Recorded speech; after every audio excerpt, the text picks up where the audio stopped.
నమస్తే welcome to WMM భక్తి channel నేను మీ కృష్ణవేణి మనిషి జీవితం సమస్యల సుడిగుండంలా మారుతూ ఉంటుంది అయితే ఈ సమస్యల నుంచి ఊరట పొందాలి అంటే కొన్ని రకాల చిన్న చిన్న పరిహారాలు పాటిస్తే బాగుంటుంది అని తంత్ర శాస్త్రవేత్తలు జ్యోతిష్యులు అందరూ కూడా చెప్తూ ఉంటారు కదా మరి అలాంటి పరిహారాలు ఈ ఎపిసోడ్లో తెలుసుకునే ప్రయత్నం చేద్దాం మనతో పాటు ఉన్నారు ప్రముఖ తంత్ర జ్యోతిష్య నిపుణులు జ్యోతిష్యరత్న జ్యోతిష్య సామ్రాట్ చింతా రుక్మాంగదరావు గారు మరి ఆయన అడిగి కొన్ని సమస్యలకి పరిహారాలని తెలుసుకునే ప్రయత్నం చేద్దాం నమస్తే గురుజీ మాతృదేవో భవ పితృదేవో భవ ఆచార్య దేవో భవ గురుజీ ఇప్పుడు అంటే కుటుంబం అన్నాక భార్యాభర్తలు పిల్లలు అత్తమామలు వీళ్ళందరూ ఉంటారు అయితే ఎక్కువగా భార్యాభర్తల మధ్య బాధ్యతల వల్ల కావచ్చు ఇంకేదన్నా సమస్యల వల్ల కావచ్చు చీటికి మాటికి చిరాకులు పడుతూ ఉంటారు గొడవలు పడుతూ ఉంటారు అసలు దీనికి కారణం ఏంటి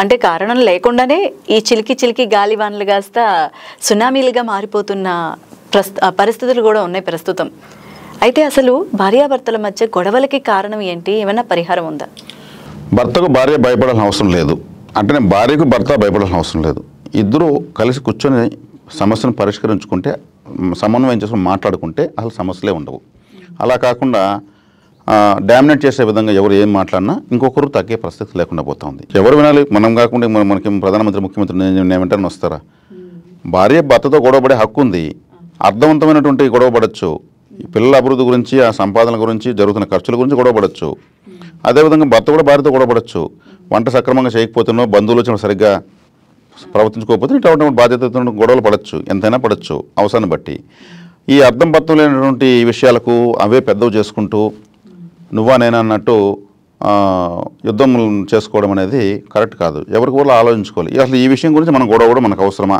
అనేటువంటి ఆలోచన వాళ్ళ తెర మీదకి తెస్తే అవసరం లేదు అనవసరంగా కొట్టుకుంటున్నాము అలా భార్యాభర్తలు కొట్టుకోవాలంటే ఒక ఫన్నీ ఒక థెరపీ ఉంది వాళ్ళు ఒక 3 రోజుల పాటు ఇద్దరు ఒకరితో మాట్లాడకూడదు ఈ 3 రోజుల పాటు కానీ ఒకరితో మాట్లాడకుండా ఉండలేరు కానీ మాట్లాడాలి ఏం చేయాలి మాట్లాడకూడదు ఏమి కావాలో చీట్లో రాసి వంట చుట్టి ఆమె పైన వేయాలి ఆమె ఓపెన్ చేసి చూసుకునేసి నాకు ఇది వద్దు అని రాసి మళ్ళీ ఈయన పైన చీటి కాగితాలు వేయాలి ఇలా ఒక 3 రోజులు కాగితాలు వేసుకున్నారు అనుకోండి అసలు ఎందుకు ఈ రామాయణం ప్రేమానురాగాలు అనేవి ఎంతో విలువైనవో వాళ్ళకి తెలుస్తుంది ఇప్పుడు భర్త బయటకు వెళ్ళగానే తిన్నావా ఎక్కడున్నావు పోయిన పని ఏమైందని అడిగేది ఎవరు అడుగుతారు ప్రెసిడెంట్ ఆఫ్ ఇండియా ఫోన్ చేయడు భార్యే ఫోన్ చేస్తుంది భార్య అర్ధాంగి తనతో సమానం మనం ఎలా పెరిగామో ఒక తల్లిదండ్రులు కన్నీ పెంచి పోషించి మనకు ఇచ్చారు ఆమె మనకన్నా విలువైందిగా మనం చూసుకున్నప్పుడే వాళ్ళు సంతోషపడతారు అని భర్త ఆలోచించాలి భార్య కూడా అలాగే ఆలోచించాలి అలా పోటీ పడాలి ఒకరి విలువ ఒకరు తెలుసుకుని పోటీ పడాలి అప్పుడేమవుతుంది అక్కడ ఉన్నంత సక్సెస్ ఇంకెక్కడ ఉండదు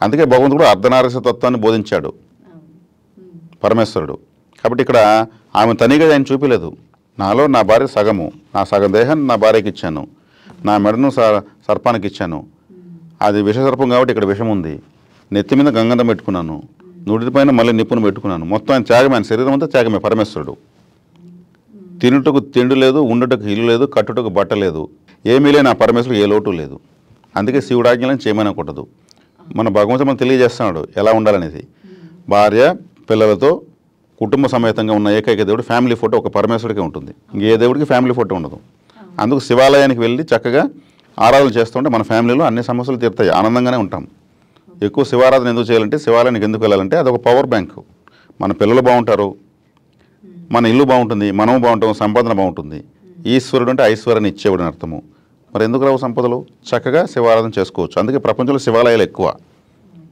ఆయన అడిగేది కూడా ఏం లేదు చక్కగా శుద్ధ జలము ఓ బెల్వపాత్ర నెత్తిన పెట్టి చల్లడు ఏమైనా ఇస్తాడు బోలాశంకరుడిని మరి ఇక్కడ ఆయన నగలు నట్టలు ఉండిలో డబ్బులు ఏమని చెప్పలేదే శివాలయాలకు పోతే పెద్దగా డబ్బులేరు వేరే ఆలయాలు వేస్తూ ఉంటారు ఆ ఉండిన గుర్తురాదు శివాలయం పోతే ఆయన ఆరాధించాలనేది ఉంటుంది కాబట్టి దేవుడే ఇంత పరమార్థం చూపిస్తున్నాడు భార్యాభర్తలు ఎవరైనా కూడా సరే వాళ్ళని మన ఆదర్శంగా తీసుకున్నామంటే మనం ఎందుకు అలా ఉండకూడదు భార్యాభర్తలు ఇద్దరు ఎక్కడైతే సంతోషంగా ఉంటారు చెట్టు కింద ఉన్నా కానీ సంతోషంగా ఉంటారో అక్కడ కైలాసం ఉంటుంది అంటారు ఇప్పుడు ఓ పెద్ద డాక్టర్ ఉంటాడు లేదా ఓ పెద్ద ఆఫీసర్ ఎవరు ఉంటారు ఆయన ఏ అర్ధరాత్రి పనికి వస్తాడు ఆయన డ్యూటీలు అలా ఉంటాయి ఇంకా రాగానే నిద్రపడుతాడు తెల్లవేళ హరిబరగలేసి డ్రైవర్ కారు పికప్ అంటాడు ఆవిడ బాగా డబ్బున్న ఇంట్లో పెళ్లి చేసుకుని అనుకుంటుంది కానీ వాళ్ళ ఫ్రెండ్ పేదింట్లో పెళ్లి చేసుకుంటుంది ఒక రైతుని పెళ్లి చేసుకుంటుంది ఫ్రెండ్ దగ్గరికి వెళ్తుంది నీకేం పెద్ద బంగ్లా ఉంది మీ ఆయన పెద్ద కోటేశ్వరుడు అంటే నేను ఎవరికి చెప్పు, నా కష్టాలు నేను ఎలా చెప్పుకోలేని నీకు ఊరికి అర్థం కాదంటుంది.